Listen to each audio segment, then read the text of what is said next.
Welcome to Talk Cosmos, the show where Sue Rose Minahan and guests unveil astrology's ancient archetypes that continually build the collective experiences in our unconsciousness. Get ready to find your free will from your roots in the stars.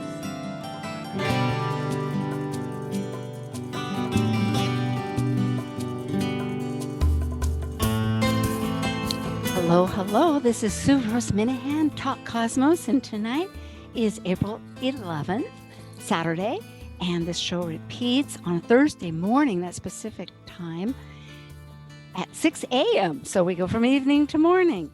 And our subject tonight continues with, during, I might say, the archetypal period of Aries, when the sun is transiting Aries, but we're focusing on activating power causes. It's pretty essential to Aries, that entire energy, that it separates as it becomes, and it can defend. It can defend causes. And in many ways, the separation, particularly now because the Mars, which is the planet that rules Aries, and we always connect, like, where's this thread moving in astrology to give that supporting story. You might say, like your theatrical players on a stage, they all have their positions and relationships. But Aries is in, not Aries, but it's in Aquarius. Mars is in Aquarius. So it's this separation and liberation. How are we performing with these rites of separation?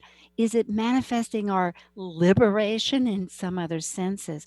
But getting back to the activating power causes, there are other dynamics. Nothing is just a simplicity. We can make it simple, and that's what we're trying to do in some ways throughout all the last 2 years of illuminating different subjects and ideas and aspects, or whatever comes up to be the focus at that program.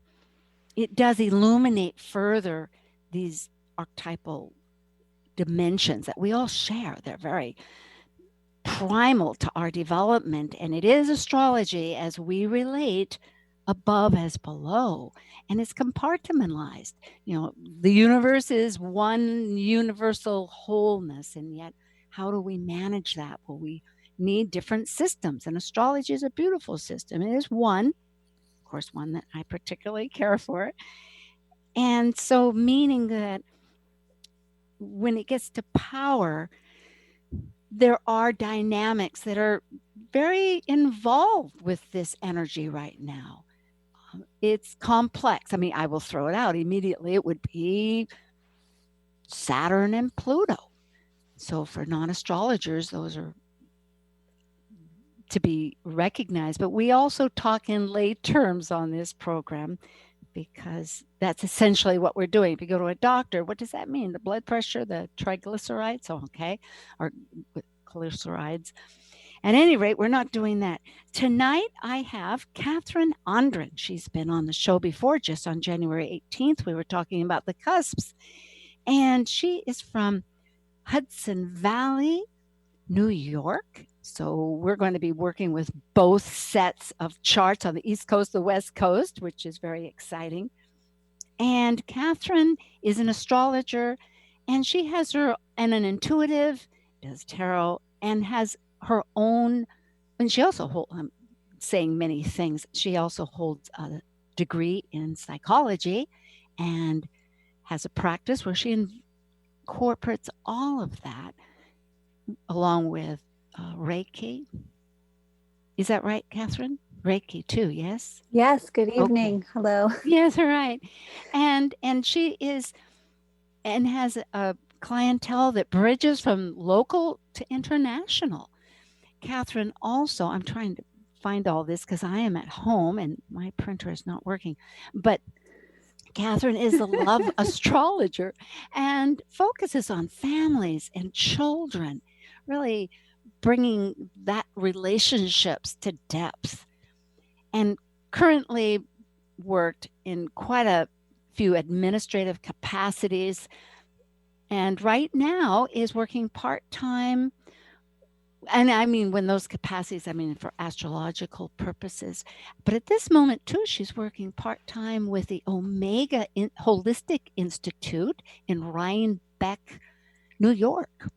So it's Yes. great pleasure. And in fact, they're having a wonderful conference the very first week of August. So you can, if all things fail, just go to Talk Cosmos. We have many resources there, and you can find Kathryn and connect with her and see about this marvelous astrological conference that's happening with about 6, 8 really respected powerhouse astrologers. It's going to be remarkable.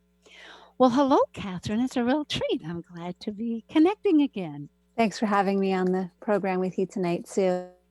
Yes. The program at Omega is August 7th through 9th, and all the astrologers are associated with the Organization for Professional Astrologers. So it's called Astrology, Consciousness, and the Great Shift. Oh, so boy. We are clearly, as we can see since the last several weeks and the last couple of months, we're already in a huge shift. So when we last talked, we were looking at the shift from the sun into Aquarius, and now we're looking at the sun right now is in Aries, and Mercury just shifted into Aries. Which really relates a lot to a shift. I'm glad you brought that up, because that had instigated like what is current, because we broadly look at things, but there's still little well, let me think. I'm like tethered, like we're tethered to Earth here as we float about. And that's been as of today. And it really does put instinctual focus and urgency more so towards this whole development of our collective situation. Well, so many people really want to know what's going on specifically with the world events, and we know that Jupiter and Pluto together, they're together pretty much for almost a whole month.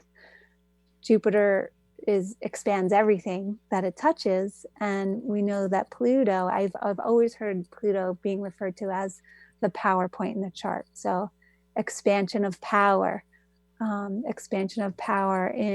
government, expansion of power in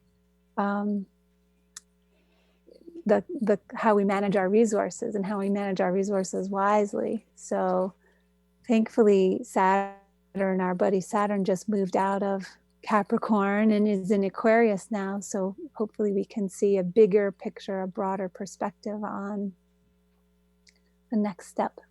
It has bridged many shifts just within the last recent time, because I believe that was March 21st, and then Mars and Saturn conjunct, that was at the same point of 0, 1 degree Aquarius on the 31st of March. So it's just been really very recent, not even a month. That's right. And all these shifts, like here we have Zoom, and as of this week now, we need passwords often because of hacking, So when you think of these energies, I mean, it was going into the cusp of Mars not Mars, but Mercury going into Aquarius, the action of and having to cut the past, and then people networking.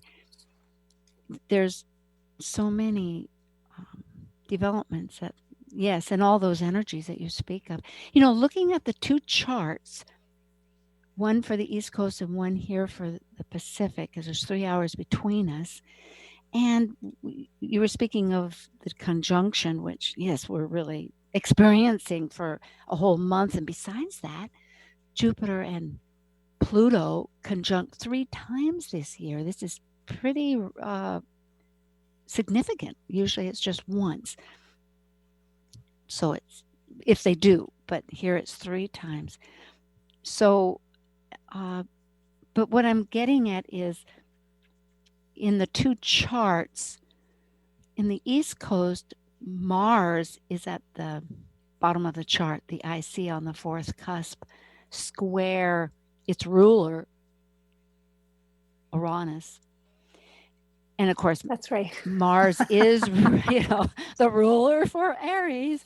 And here on the West Coast, Mercury, that is in Aries, is squaring the nodes. And that is at Mercury at the descendant, just like a degree from our descendant in the sixth house, but relatively right there, squaring the nodes at the IC and the MC. So,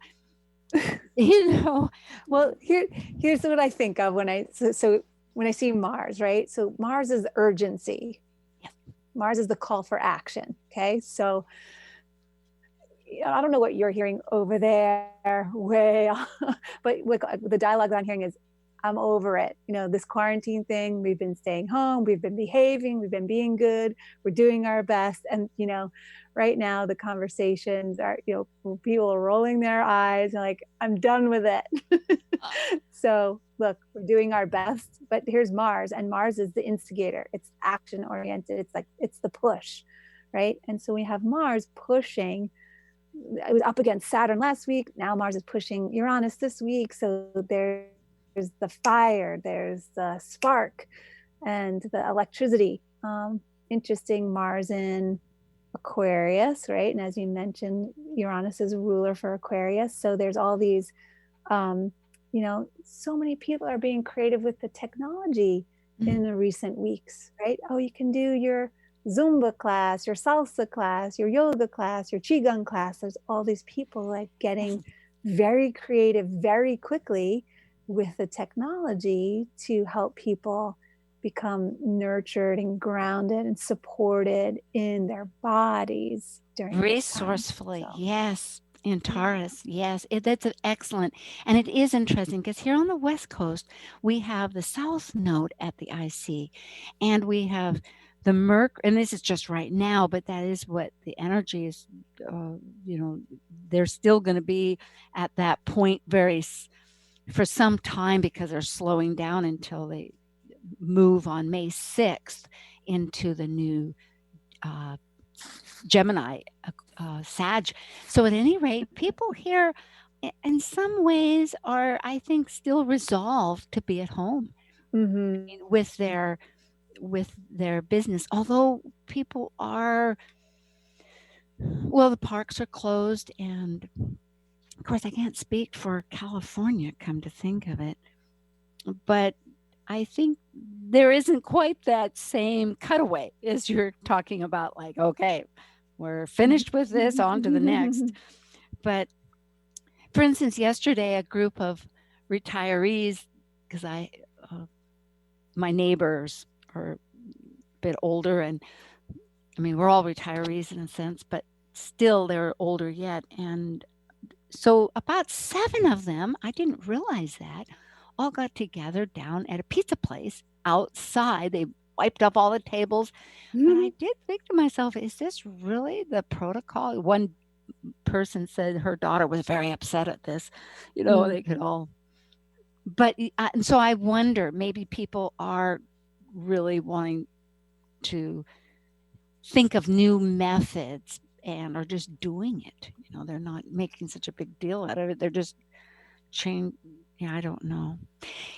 On another thought, in that sense, there's an article I read about the economist versus and I have to get the right word, epidermatologist, epidemiologists, not but epidemiologists, the ones that study how disease spreads. Okay.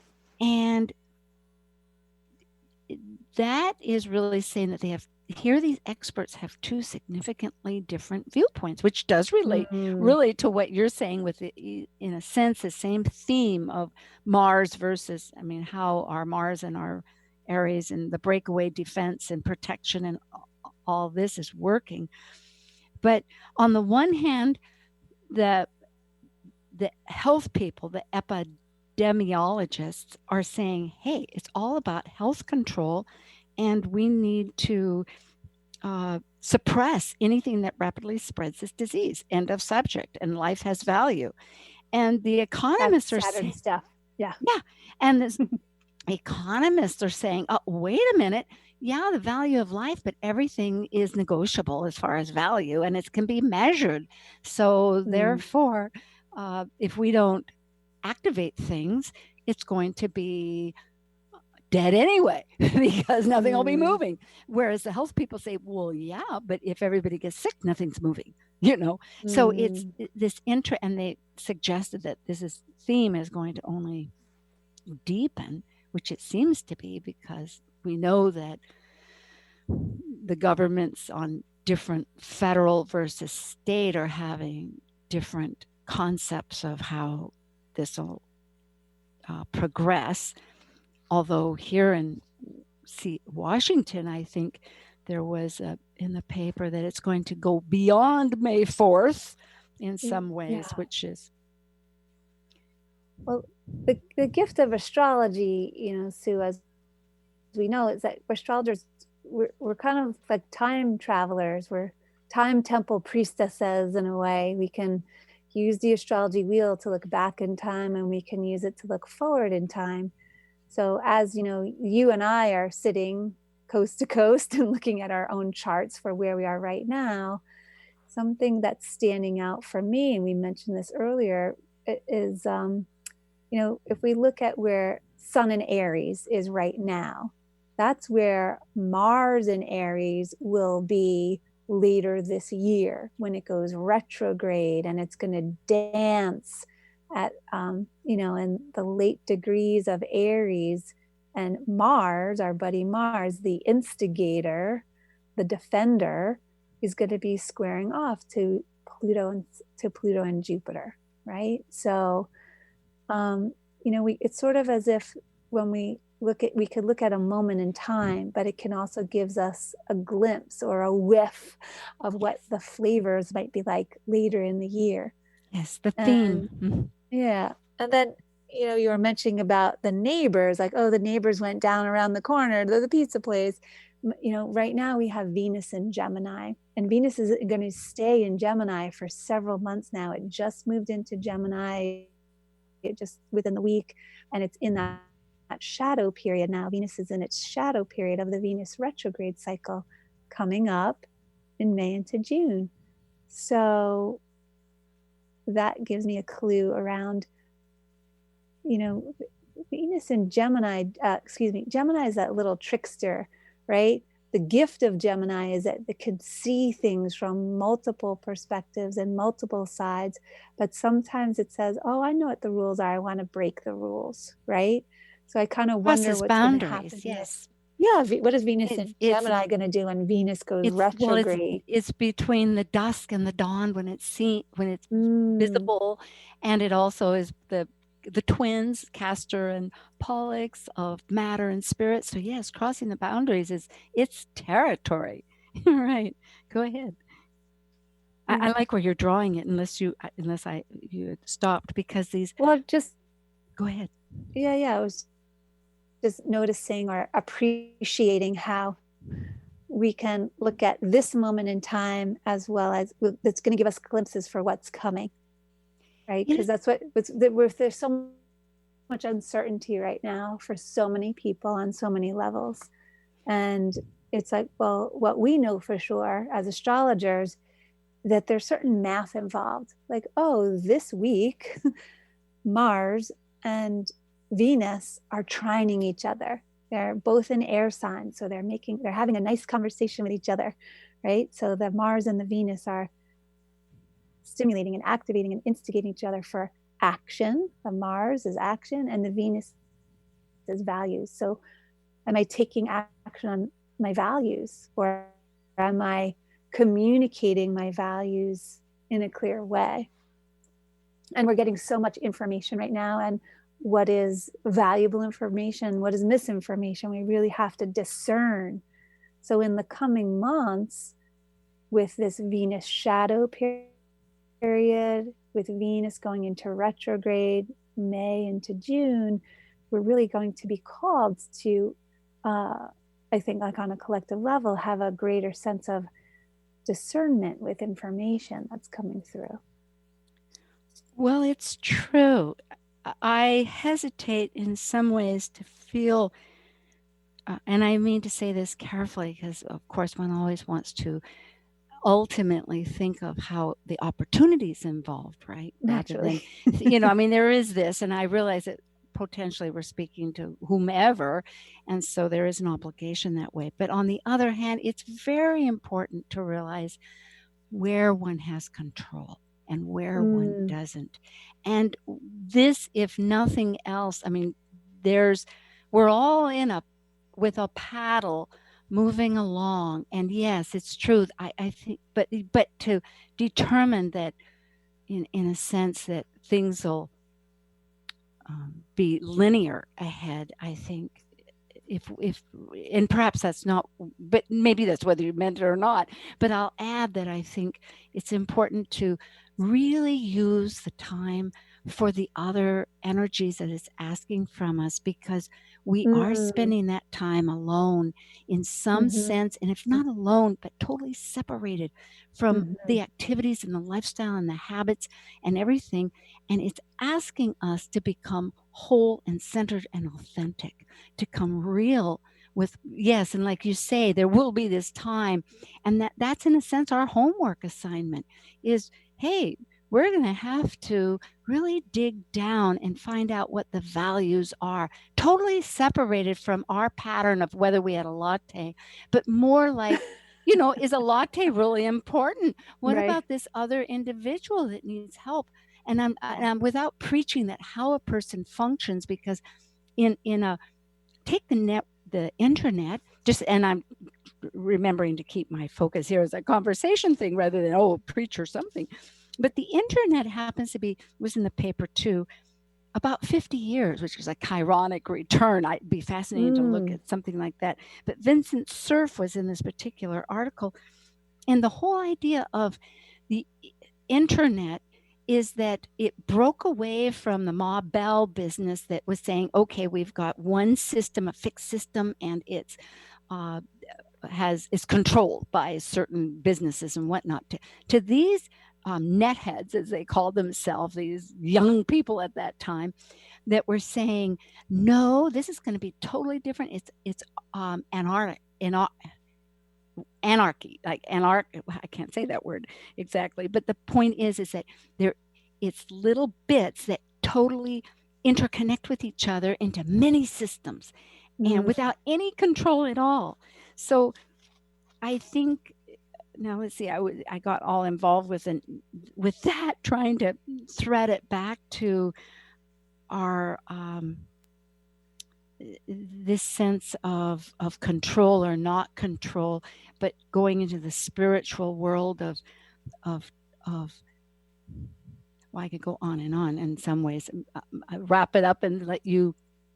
I was thinking of Eckhart Tolle. He was saying, that's right, yeah, yes, and just heard him speak, and he was relating, take the separate, because speaking about separation, like Aries here, like what to separate, how to function in this, but separate the narration, the storyline, the past, and let now really exist. I think that's what I'm saying, along with like the internet that has survived all these years without the known. It lived in the unknown, and we too need to have more immunity, you might say, about this, how to weather the unknown and to have trust and faith to a certain point. And as Maurice Fernandez, who is the president of OPA, the Organizational Professional Astrology that you were relating to, and that has been a primary instructor of mine, and I go back to often, he says, it's not that you can trust that bad things and stuff isn't happening in the universe that you might judge, but it's that we can trust ourselves, that we have the capacity to navigate it, to at that moment. And it is that inner knowing oneself in the whole totality of spirit and all that we can develop. So I'm finished. In that, when I'm hearing you talk, Sue, I'm hearing the Neptune. Actually, I'm hearing this Neptune in Pisces that sitting right now at 19 degrees Pisces. And, what we know about Neptune is that it dissolves boundaries, right? So this whole event that's happening in the world right now, like this, the door, the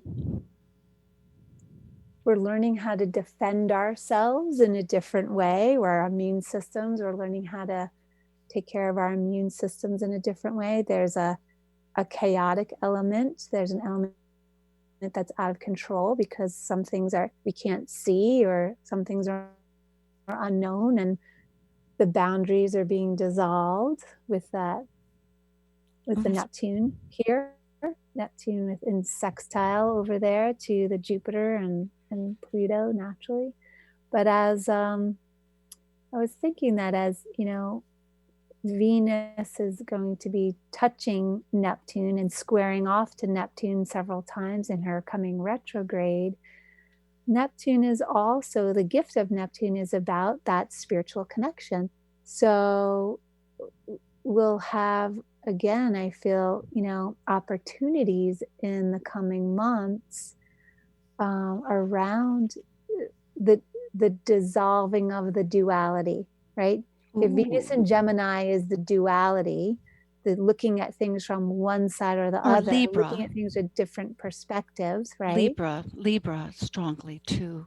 Yeah, Libra. Self and others. But go ahead, yes. Well, I was like with Gemini, is like this or that. Oh, gotcha. You or gotcha. me or you, us or them, right? I see Gemini can, I want to see things from different sides. And with the squaring off, it's a wide square now, but as the squaring off to Neptune, it could be we're dissolving these opposites. This could be almost a unifying time. And I think it's going to be interesting because more people are at home. We're going to be developing different relationships with our neighbors, right? Gemini is also the neighborhood. How do we connect with the neighbors in a different way? So, or that everyone's our neighbor. Like we can't, the whole world's our neighbor. The world is our neighbor. We're not just in our little places. Thank you, Kathryn. This is Kathryn Andren. We are with Talk Cosmos, April 11th, repeating on the 16th. It's Aries activating power causes, and we'll get right back. That, Kathryn, that was just lovely. We'll be back. Great.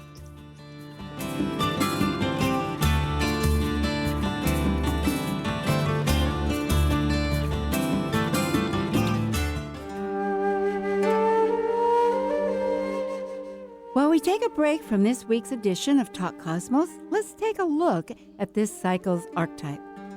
We're currently in the period of Aries. By leaving a cycle based upon completion, the energy of Aries sparks initiation, creating action to separate into a new cycle of life. It's a fire sign, which means it will involve great emotion. And because separation may create resistance, it also takes great courage to break away to new ways of becoming. Welcome. This is Leslie Francis, professional astrologer and author of the 2019 and 2020 Llewellyn Sun Sign books. And you're listening to Talk Cosmos on Alternative Talk, 1150 a.m., hosted by Sue Rose Minahan every Saturday from 6 to 7 p.m. Get your daily dose of variety. Alternative Talk, 1150.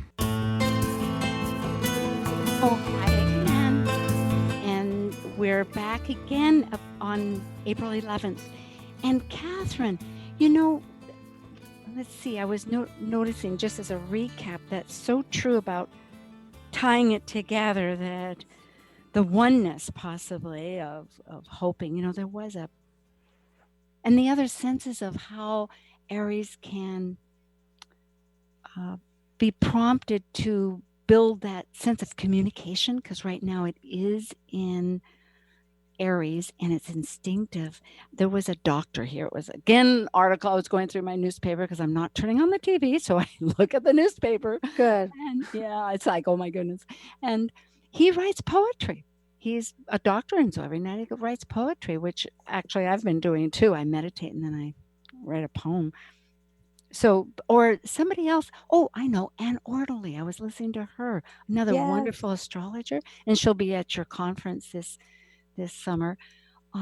Drums, and she dances and drums. It's that energy, how to get the rhythm going, and to realize that we don't have to always think things. We experience things because, and I think this really is primal to understanding about spirit. Not the pictures. The artist is both the nonverbal Aries and Taurus. So in many ways, it helps build that a thread, communicating with ourselves and getting through this, because we're on a passageway, as you were mentioning. There's transits ahead where this is a phase that if we can move through it will help return, like the retrogrades are those times when we redigest. Hopefully not regurgitate, but sorry. I was actually on another call earlier today. We were, and one of the themes was portals, and I feel like I can't ignore the fact that we're speaking on the day before Easter Sunday, and it's also the week of Passover, and there's many people celebrating their different traditions of springtime and spring renewal this week. So and I actually confess that one of my biases for the month of April is that we have Earth Day coming up. So, is that the 25th? The 22nd, yeah. Well, 22nd. Okay. Goody. So, with Sun in Aries and this kind of special time of year and sacred time of year for many is that we are in a portal. And, some of us have time to reflect, and some of us have our shadows are coming up, and some of us have new connections with people that they haven't had before. But I feel that I really feel that we're being pushed. As a collective, we're getting pushed, and it almost has to get this difficult. It has to get this uncomfortable for us to push through to something very new and very different on the other side. Well, very apt. That's right. Nothing. Well, I won't say nothing, but if one looks at addictions in the sense of habitual usage, and habits serve us. I mean, if we had to think every second how to do something, it just takes up a lot of time. So, habits are useful, but it's shocking just how they're based. And sometimes they're just operating because of convenience and necessity, or else compromise, to situations that aren't appropriate for how we are, meaning that to root us out of those ruts, for instance, or those dysfunctional methods, which really, when we think about how, like Earth Day and the sacred time that we're being so disrespectful for in many ways, thinking of the luxuries we have, which one is always grateful for, but yet it's to what extent. And so it is, as it's well put, that it's a very grave time. It's with grave, I think of graves itself. And then I remember that humor, I keep being told, is really an elevation and a distinct blessing for understanding things. But there is that I don't want to say teeter-totter, but yes, but realizing the foundation, maybe that's a good way of saying it, the foundational purpose to values and habits. Anyway, yes. So the trickster, I'm just noticing will really be maybe in a new light where we're forced to look at things upside down.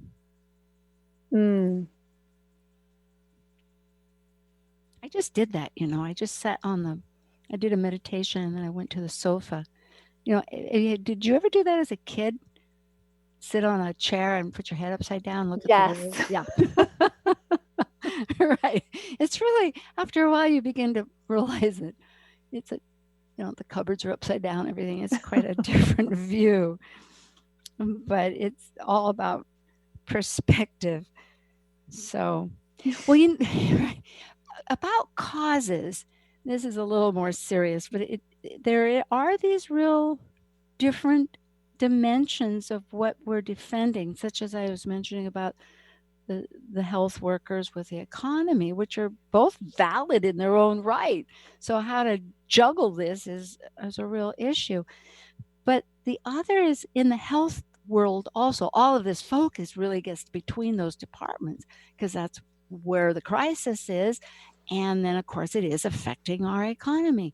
But in the health departments, you have your management, and then you have just the ones that own the hospitals and that are running it just from the sake of that they're going to exist. And so here in this Northwest area, there were 2 hospitals, one in Bellingham, which is right next to Canada on the top, where the Peace Arch is and all.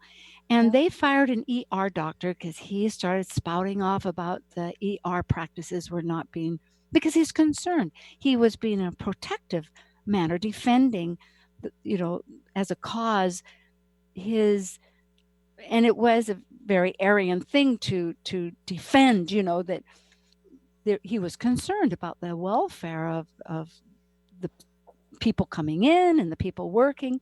So they let him go. They thought that he was going to ruin their bottom line. And the same thing in Renton, which is just south of Seattle. About a big number of health people wrote a letter to their management to say, it's not working. I mean, the right and the left hands are not working together in this process, and we need help. And at the same time, there was this naval captain removed from the carrier, the U.S. Theodore Roosevelt, over there in on the east side of Asia, where he actually had been tested positive, and he was worried about his crew. And there was a letter that was leaked. And anyway, they removed him, and then the government official came in and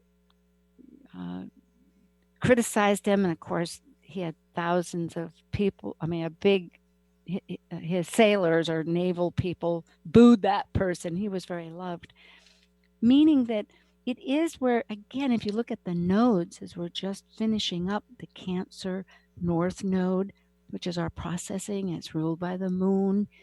It's our habits, our family, that's where we're living right now. And what's crumbling, or by crumbling that's not strong with structure, is the Capricornian government institutions and all of that, which of course they're now being threatened that they are going to crumble. And that's why that other economy struggle's going on. But this factor of it's most interesting to see the management versus in another dimension, not just in a company, but in the health field, these 2 systems of how to protect and what to defend. And as you were mentioning too, with the transits happening, Mars is having a 6-month transit in Aries. So this signature that we're living now, as you indicated, is in one fashion or another come the very end of June on the 27th, I think, all the way to the first week of 2021 is going to be our energy fuel, of what do we defend? What do we think our cause is? What are we protecting? And it relates, as you said, to our values. I mean, it will be incremental, but they're real needs as we live on this planet together, and we have like Earth Day coming up. It has its yeah, we noticed too that we know that the sun is in Aries, Chiron is in Aries, and Mercury just went into Aries. Mercury is the planet of communication, but also of commerce, right? So it's this Mercury in Aries at 1 degree Aries right now today, that's squaring off directly to the nodal axis that you were just mentioning.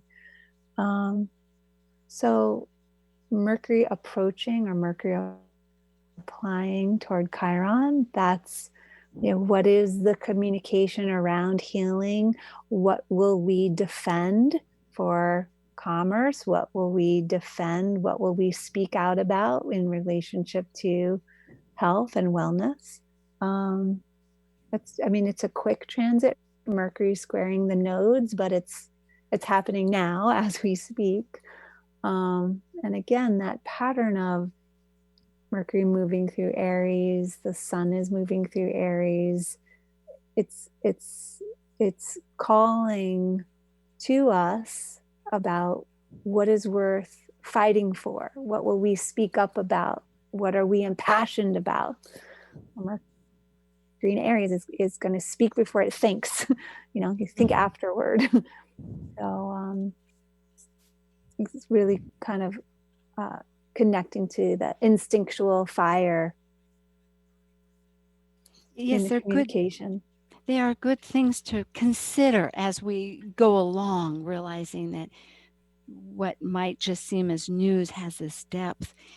And also I say the children, I mean, they're near grown, but the high school students, there's interesting article again about them being separated, and many of them living with their grandparents if they lived in different areas, and the college too. But it's really thinking of it from the youth standpoint, their perspective of their worlds being totally stopped and separated. They may not go back to that same school. They might have been in 9th grade. Now they're going into the senior year. Maybe they were a graduating student and they're going to eliminate the ceremonial surprises, and they haven't their friends. They all go to separate ways. So if we look at the tree, I mean, the ruler Mars is in Aquarius, and there, as we were speaking of, shadow areas, and trauma is a shadow area. Sudden change too fast, and yet it is a network, but it is disassociated. Or I don't know if it can be disassociated. It's objective. There is this break of intimacy, but how Mars in Aquarius is because it's an air sign, so it's related to the mind or the mental realm. So it's more about Mars in Aquarius, it's the mental, so it's thought forms, and it's not emotional, it's detached emotionally. It's a thinking processing. It can be brilliant, brilliancy, but yet, which we've said, there's all these innovations. That's a strong part of it. But really looking at the cultural shifts here in our society, we have young people that are just being imprinted in how they associate with life, and trying to navigate past this is a challenge. It's although interestingly, the grandparents seem to be very instrumental. So maybe there will be a real need because Saturn is in Aquarius, that the elder, depending on who the elder, their relationship or respect, because it is, like you said, mental. If they can really be of like-mindedness, can really be of that service to share and mentor and help these the youth is a good way of putting it. Here, it takes a village to raise a child. And my brother and his wife, they have 3 children. So I've actually been incubating with that family and then being by myself on the weekends. So it's been like the last 3.5 weeks for me has been, I'm helping to homeschool My brother's 2 small children, they're 5, almost 6, twin boys. Oh. So they have their hands full at home.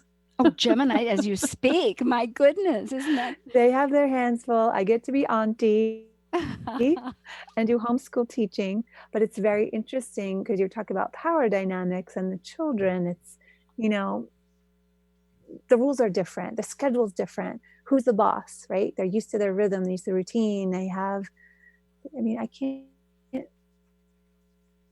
there's so much going on. Who do we listen to? Who's right? You know, the trying out different ways to assert their power. Because they want to know who they can, whose rule is going to be most enforced. That's actually I was just looking at Saturn and Mars. You know, Saturn is the structure, the law, the command, and Mars is like, let's push it. Absolutely. How far can we push this? Yes. When are the limits? Are there limits? But that's right.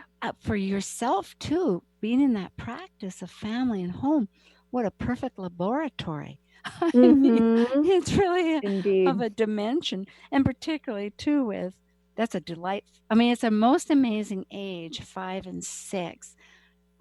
They're 5, almost 6. The twins will be 6 at the end of April. Yeah, they're really having, from what I understand, integrating, but then yet now expanding into new territory at 6. So yeah, it is true with all the parents being homeschooled. Everyone's getting pushed. What are the rules? We're immediately how do we negotiate with the kids at home all the time? And we're going forward, actually, in some ways, rapidly, you might say, into the next nodes, which are Gemini time, going back to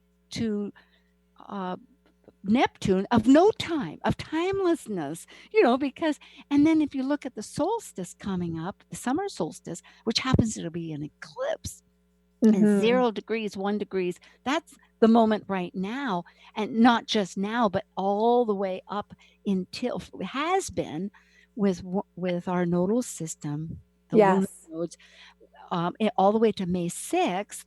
So there's that energy again that we're recapturing. So we have, and I suppose for the astrologers understand to some degree, but our point being generally is this life itself always manages it, if one is introspective, to realize that things come around a second time for a new view.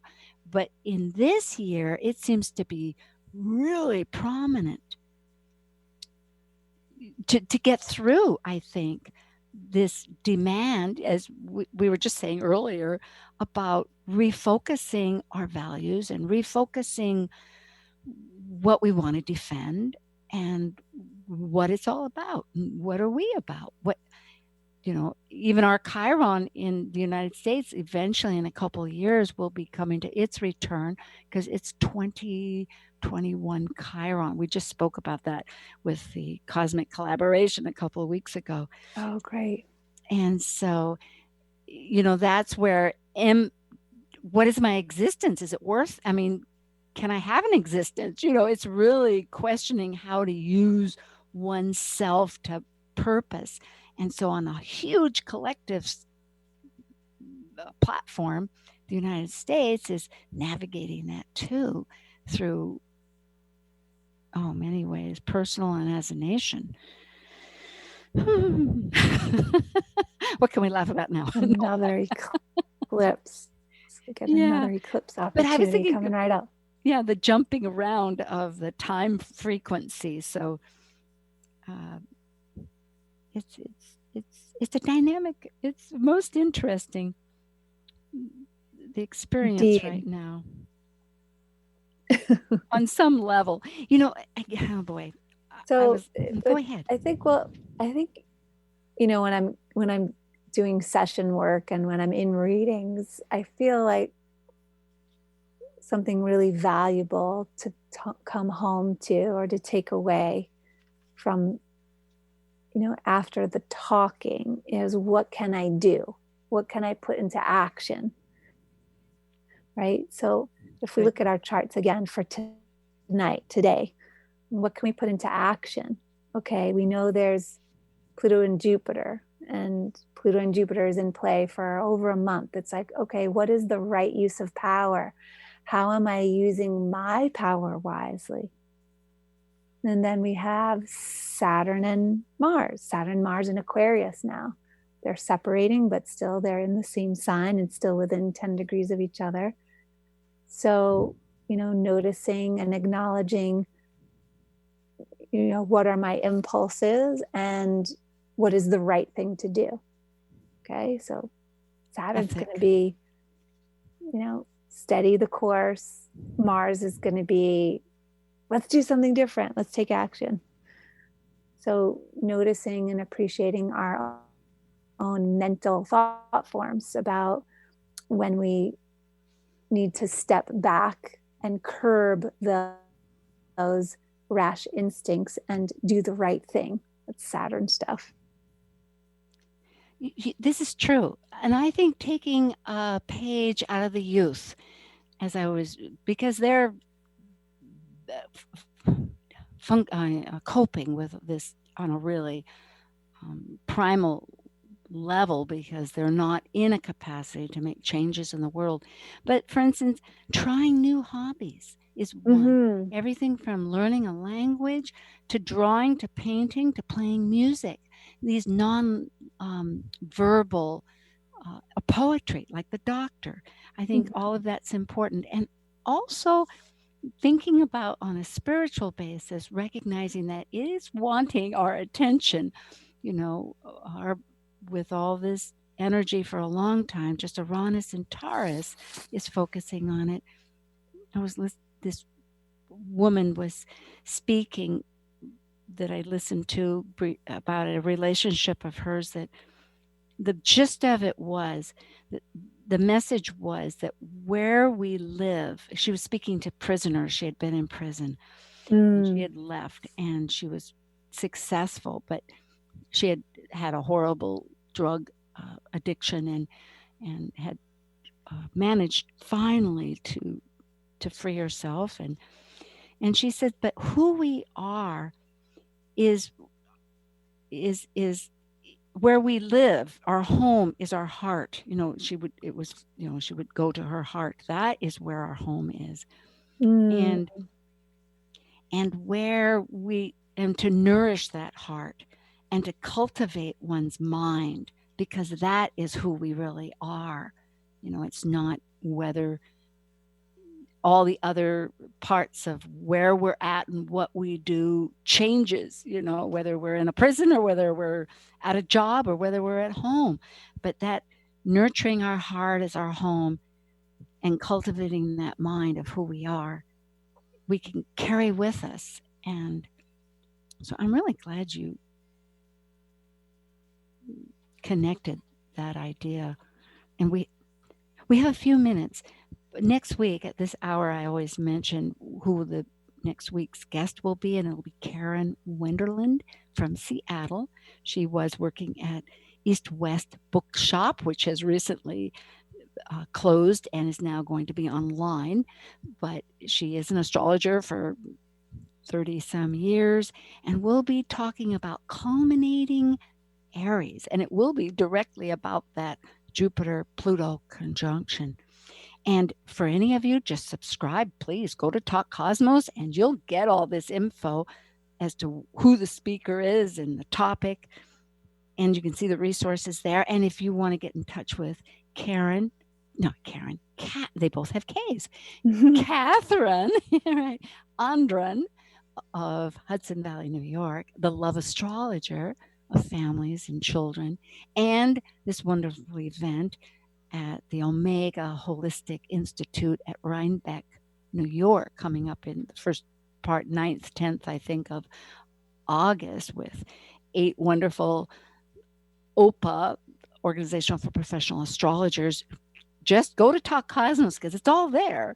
And you can also find about the phases of the moon and a bunch of things.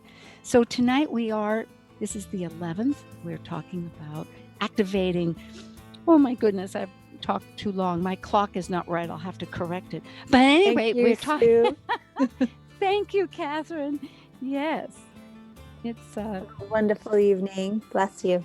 it is. So I hope all of you there manage to experience to your best, highest good. Until again.